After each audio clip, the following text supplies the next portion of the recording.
Hoje a gente vai, nós vamos visualizar e aprender a como analisar o crédito, tá?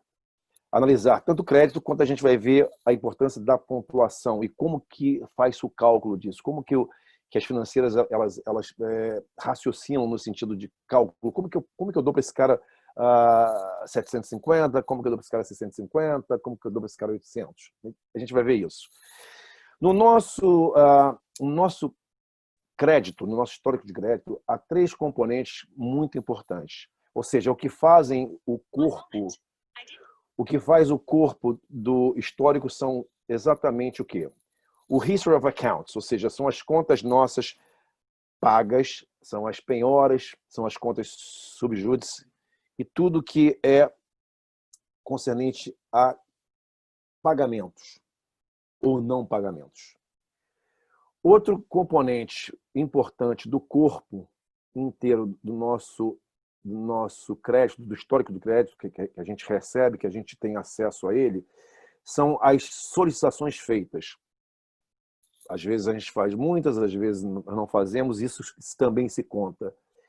E um item que é derrogatório para nós são as collections, são as contas subjúdice, como a gente fala no Brasil. Então, vamos começar a entender isso. Ok. Existem várias opções legais para que a gente consiga o nosso crédito, ou seja, o nosso histórico de crédito, né? Mas muita gente não sabe que, por lei, todo consumidor ele tem direito a um histórico de crédito anual de graça. Tá? Ou seja, você tem todo o seu histórico das 3 agências de graça.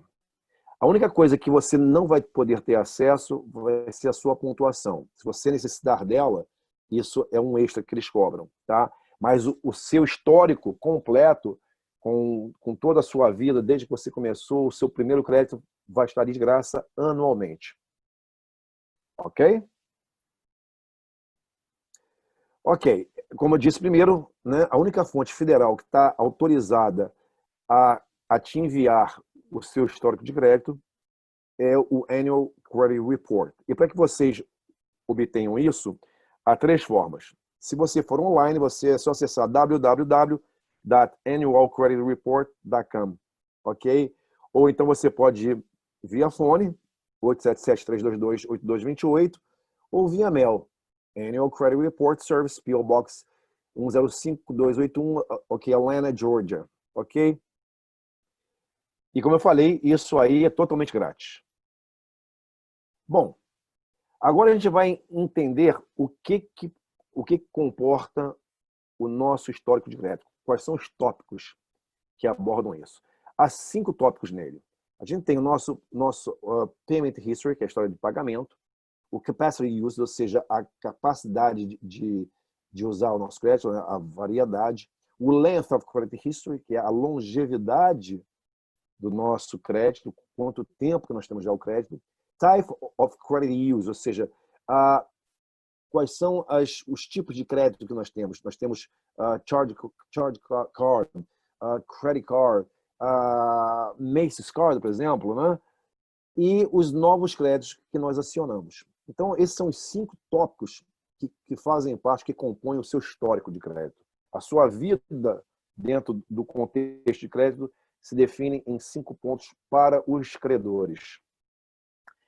Cada um desses pontos tem a parte positiva e a parte negativa, ok? Ou seja, o que vai te ajudar para que você aumente a sua pontuação de crédito, que vai te derrotar, né? Ou seja, o que é positivo no seu histórico de pagamento? É quando você paga suas contas em dia, isso é uma coisa óbvia, né? Você demonstra a quem você vai pedir um financiamento, ao credor, que você, como consumidor, você é uma pessoa confiável, você demonstra a ele confiabilidade. E o negativo é justamente o oposto, é quando você não traz as suas contas pagas em dia, né? Isso mostra a ele que você não é confiável, você é uma pessoa de risco, né? Exemplo desses pontos negativos são as penhoras, que são os foreclosures, os julgamentos de contas em cobrança, que são as contas subjúdice, né? As contas resgatadas por não pagamento, a falência, né, são exemplos de uma pessoa que não é confiável, que é uma pessoa que tem um grupo de risco. Ou seja, o segundo item importante é o capacity use, ou seja, como que você gerencia o seu crédito. O que é positivo nisso? Quando você usa, isso também é um grande erro de muita gente que eu converso, eu vejo esse grande erro. Edgar, eu comentei isso, acho que no último, enfim, na última aula nossa. Eu tenho tanto de crédito, eu uso em full, mas eu chego no dia do pagamento, eu pago ele todinho, não devo nada. E eu sempre vejo que a minha pontuação ela nunca aumenta, ela diminui. Exatamente. Por quê? Existe um número mágico quando você quer aumentar, tá, a sua pontuação. Esse número mágico são 30%. Quando você usa 30% do limite do seu cartão, ou de um, ou em geral, né, essa pontuação, esse número, essa porcentagem, ela vai fazer com que a sua pontuação de crédito ela suba, né? Claro que é gradativamente, tá? E o oposto disso, ou seja, quando você extrapola o limite do seu cartão, ou você chega ao limite dele e paga ele em full no final, isso vai o quê? Faz com que a sua pontuação ela caia, ela diminua, né? No ponto 3, que é o Length of Credit History, a importância do tempo de existência de crédito é muito importante para a pessoa que vai te financiar alguma coisa. Ela, quando olha o seu histórico de crédito e ela vê que você já construiu um crédito durante 5, 10 anos, ela vê que você é uma pessoa íntegra, né? Você consegue gerenciar as suas contas de forma que você não as atrasa. Você não usa além do seu limite, você não chega próximo do seu limite, mas você mantém as suas contas em dia dentro dos 30%, né, de uso do seu cartão. Tá? E o lado negativo, o oposto, quanto menor período de história de crédito você tem, menos confiável você é para esse credor. Isso é uma coisa óbvia também. Né? No tópico 4, é o type of credit use, ou seja, a variedade de crédito. Eu sempre digo para as pessoas, e isso as pessoas às vezes também acham, eu tenho só um cartão e eu uso ele, eu pago em dia, eu não uso mais do que 30%, mas eu não vejo que a minha pontuação ela sobe. Sim, não sobe por quê? O que faz a pessoa que vai te financiar, a companhia que vai financiar você? Ela vai olhar, como eu falei antes, como que você gerencia a sua vida. Se você só tem um cartão, você se limita a ser um pequeno investidor, no caso. Né? Você tem medo de comprar, porque você talvez não tenha condição de pagar. Quando você tem uma diversidade de cartões, por exemplo, você tem um cartão Visa, vamos dizer, do Capital One. Você tem um cartão do Mace Card. Você tem um cartão do Best Buy. Você tem um cartão do American Express. E você traz esses 4 cartões, esses 5 cartões, desculpa, bem gerenciado, você os paga em dia, você usa de uma forma educada, vamos dizer, você quis comprar roupa, você, ao invés de usar o seu cartão Visa, você usou o seu cartão Macy's. Foi lá, comprou a sua roupa, pagou ali de acordo com o passar do tempo, pagou em dia. Aí você quis jantar fora, por exemplo, você usou o seu Visa. Você quis comprar, por exemplo, alguma coisa para sua casa, você usou o cartão de uma loja de produtos, né, de casa. Então você consegue mostrar a esse credor que você sabe gerenciar e você tem a diversidade de cartões. Né? O lado oposto, justamente, quando você tem um cartão, você não mostra para ele essa positividade. Né?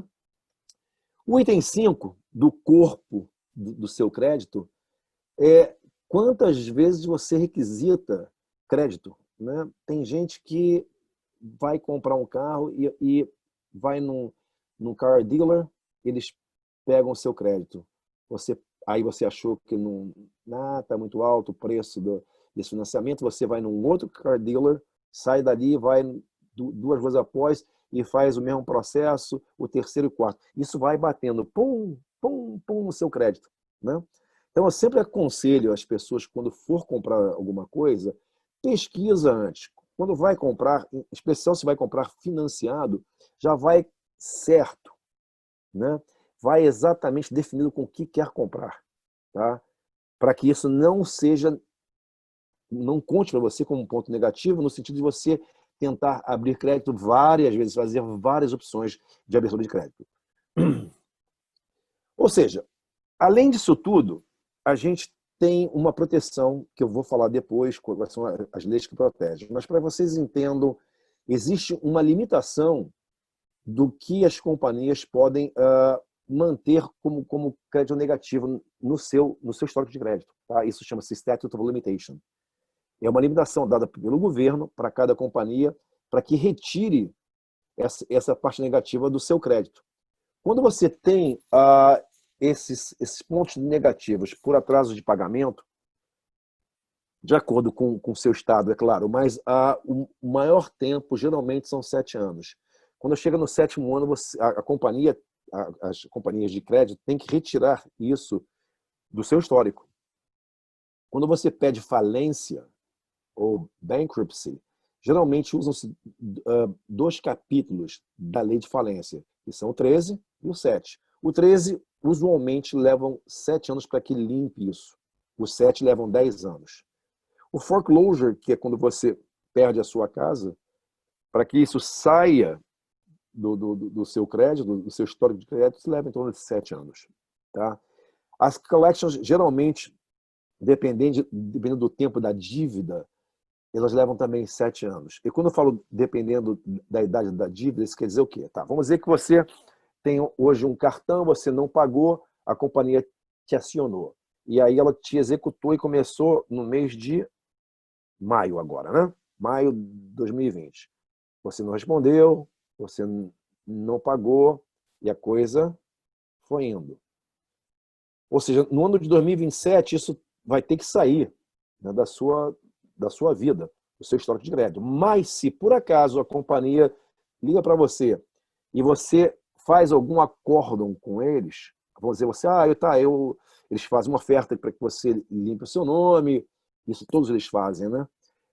Não, você paga isso em pagamentos, a sua dívida já foi vendida para uma outra companhia, isso chama-se de penny for dollar. Eles vendem isso por penny, por cada dólar que vale um penny. Eles vendem isso para uma companhia, geralmente companhia de advogados, de collection, eles te ligam e te mandam uma carta e às vezes ligam e fazem um acordo. Se você aceitar o acordo, tá? Essa sua dívida começa a contar do dia que você fez o acordo, não mais do dia quando você foi executado. Ou seja, vamos dizer que executou no ano de 2020. No ano de 2021, eles te mandaram uma carta e você, não, tudo bem, eu aceito o acordo, começa a contar a data do ano de 2021. Ok? E qualquer dívida pública, ela geralmente leva 7 anos. Só que, atentem bem, qualquer dívida em que você tenha contra o ônus, ou seja, que seja um ônus fiscal, seja imposto de renda, ou que seja city tax, real estate tax, ok, municipal tax, qualquer ônus, qualquer taxa, qualquer tax que seja do governo, elas podem às vezes ficar no seu histórico pro resto da vida, né? Então tenham bastante cuidado com essas dívidas com o governo. Bom, agora eu mostro para vocês como que vai ser, para quem não conhece, quem nunca pediu, como que é basicamente quando você pede o seu histórico de crédito, né? Como que ele vem para você. As 3 companhias mais usadas por todos os credores e financeiros são Equifax, Experian e TransUnion. São as agências mais usadas. Existem outras, sim, existem, mas você nem as conhece. As que são mais usadas são essas 3. Tá? Ou seja, o seu crédito, quando você recebe ele, os componentes que nós já discutimos antes, né, são a sua informação pessoal. Isso implica no seu nome, onde você mora, a sua cidade, estado, o seu código postal, o número do seu Social Security, a data do seu nascimento, se você é casado ou solteiro, quantos nomes, se você tem só um nome ou se você já teve outro nome, né? Isso aparece no seu histórico, aonde que você morou, quantas vezes que você mudou, isso tudo vai aparecer, né, no seu histórico. E os números dos seus telefones. E se você trabalha para alguém, para uma companhia, isso vai aparecer também no seu histórico, assim como os seus últimos empregos, o seu emprego atual e os seus últimos empregos. Se você é autônomo, a mesma coisa, ok? Só para que vocês entendam, isso aí que eu estou comentando, vocês vão lembrar, se vocês não fizeram ainda a ligação, é o nosso SPC, né, do Brasil, né, o Serviço de Proteção ao Crédito, que são essas agências que eu falei, né? Aí depois vem a parte do seu histórico, né, que são as suas contas. Aí vai aparecer a companhia em que você tem conta, a data que você abriu esse crédito com eles, né? O tipo de conta, o tipo que é, mais ou menos, se é cartão de crédito. Geralmente, quando é cartão de crédito, eles chamam de revolving credit, né? A minha account, desculpa, account. O balance que você tem com essa companhia, a data que eles revisaram a sua conta, né?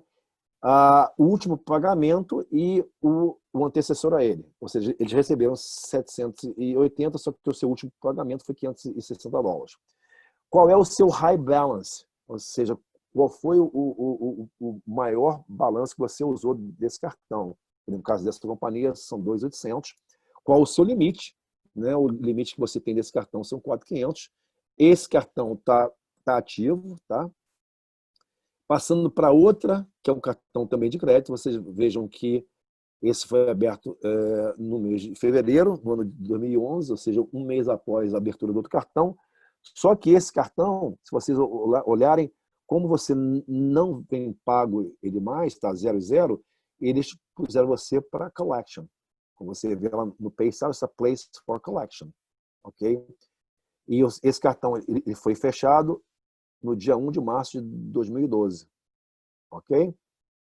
Assim como o último cartão, o seu Capital One, né, ele foi fechado no dia 22 de janeiro de 2016.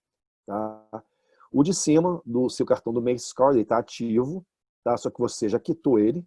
Né? Você veja que você abriu ele em 2009, né? Ele foi revisto em 2015. Eles receberam $1.000 de pagamento. O seu último pagamento foi 393. Você tinha um high balance no valor que você pagou e você tinha um limite de 1.300. Você está zero. O seu balance é zero, né? Está ativo. E a última parte do seu histórico de crédito, ou seja, na parte de baixo, geralmente vão aparecer o que você está subjúdice, né? Você vai para a corte para que responda, e aí vai dizer o que tipo que tipo de record is, o seu record, nesse caso das suas duas contas. Lembra que eu falei aquelas contas que você foi place for collection? Já está em judgment, aí tem que vir o número do caso, o amount que estão te cobrando, quem que é o planning, que é a companhia que você deve, quando que foi filed e quando que foi released, tá? Depois vem o número de inquiries que você fez e os anos e os meses, ou seja, você fez no ano de 2013, você fez 3 inquiries e no ano de 2014 você fez 1 inquiry. E depois, obviamente, tem que isso é lei, né, é mandatory, tem que vir os seus direitos, os direitos ao consumidor, que é o seu consumer's rights. Geralmente vem em Spanish, né, vem em espanhol, que são a segunda língua falada nesse país, tá? Em alguns casos vem até em chinês, né? Então vem em chinês, em espanhol, em inglês, e ali fala exatamente que o sumário desses seus direitos, né, do direito do consumidor, você pode acioná-los no FCRA, que é o Fair Credit Reporting Act, que foi criado para quê? Para proteger os seus direitos, tá?